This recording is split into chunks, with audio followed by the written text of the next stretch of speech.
All right, welcome. Today, we're doing something a little different. We're not just talking about a topic, we're actually getting our hands on a toolkit. Think of it as a self-diagnostic test, a way to probe the very foundations of what you think you know for sure. I mean, come on, we've all been there, right? That awful, sinking feeling when something you were absolutely certain about just shatters.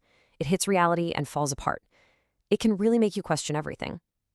But what if, and this is the key question, what if there was a way to stress test our own certainty before it breaks? Well, that's exactly what we're going to do today. We're going to walk through a really powerful analytical method, straight from our source material. The goal here is to give you a way to tell the difference between solid, verified knowledge and a fragile, comfortable assumption. So, you ready? Let's dive in.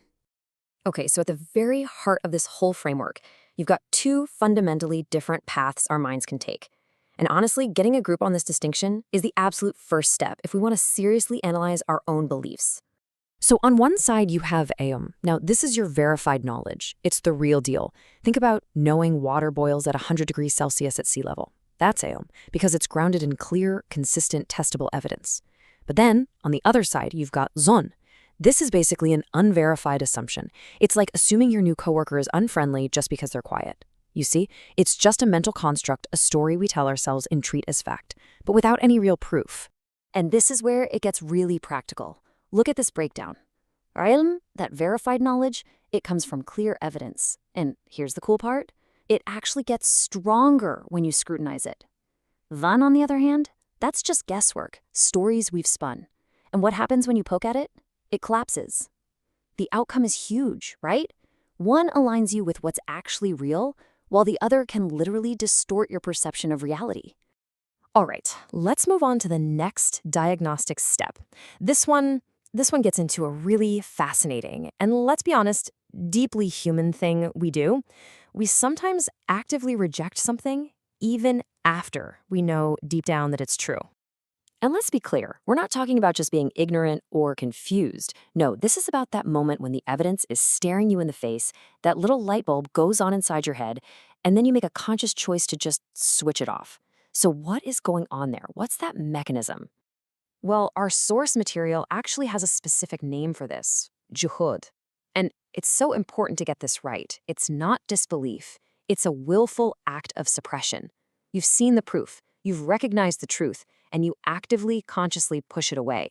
You know, a classic example is a smoker who has read all the studies, they know the risks, they feel that internal alarm bell ringing, but they choose to ignore it and light up anyway. That willful covering of the truth, that's juhud. And this really shows the whole troubling process, step by step. First, you encounter clear signs, right? That gets internalized as actual knowledge, as al-ʿilm. But then comes that willful suppression we just talked about, juhud. And here's the scary part. It doesn't stop there. That internal act leads to the final step, actively distorting reality itself, what's called zulm. So you might think this is all just an internal struggle, but it rarely stays that way. This act of suppression, it almost always bubbles up to the surface as an observable and often pretty predictable behavioral pattern. And here's the real litmus test, where the rubber meets the road. It's that shift from crisis to comfort. Think about it. When the pressure is on, when we're in trouble, we often see things with this amazing clarity, don't we? We make these sincere promises, but what happens when the pressure's off and we're all comfortable again? This is where the source gives us another profile, khatar kafur. Let's break that down. Khatar is someone who habitually betrays their commitments, and kafur is someone who persistently covers up a truth they've already recognized. A perfect real-world example is a company in the middle of a PR nightmare. They make all these grand promises for reform, but as soon as the news cameras go away and things get comfortable again, poof, those commitments just vanish. That whole cycle, that's the khatar kafur pattern in action. So let's just trace that pattern one more time. Under pressure, a person sees a hard truth and commits to change. But as soon as they feel safe again, that commitment is just gone. And this isn't about making a mistake once. It's a habit of betraying the very clarity you once had. And this quote just nails it, doesn't it? Denial is not a failure of evidence. It is a failure of integrity after recognition. The issue isn't a lack of evidence. The real failure, the breakdown, happens after you already recognize the truth. That's when your integrity is really on the line. Okay, so let's zoom out a bit and look at the bigger picture. We can actually map this whole progression from that first moment of resisting the evidence all the way to actively twisting reality itself. This cable lays it out so clearly. See, at the beginning, you might just dismiss the evidence. That's just resistance or kufr. But once you've recognized it's true, suppressing it then becomes an act of distorting reality, dhulm. And when that becomes a repeatable pattern, especially after a crisis, well, that reveals that deep failure of integrity we talked about, the khatar kufur. So here's the bottom line, and it's a big one. We are way past simple self-deception here. When you willfully suppress something you know is true, you're literally trying to rearrange reality. It's an active, conscious effort to bend the world to fit your denial. Okay, this brings us to the final and I think most practical part of our whole diagnostic kit. This is the real stress test. This is how you can figure out if your own deepest certainties are solid as a rock or if they're actually dangerously fragile. And the principle behind it is beautifully simple. Certainty that comes from verified knowledge, from al-ʿilm, is structurally sound. You can push on it, you can test it, and it holds up. But certainty that's built on just assumptions, on Zann, that's brittle. It might look solid from a distance, but it's riddled with these little hidden cracks, just waiting for the right amount of pressure to shatter.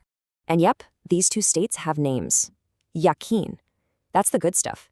It's that stable, calm, coherent certainty that comes from real knowledge.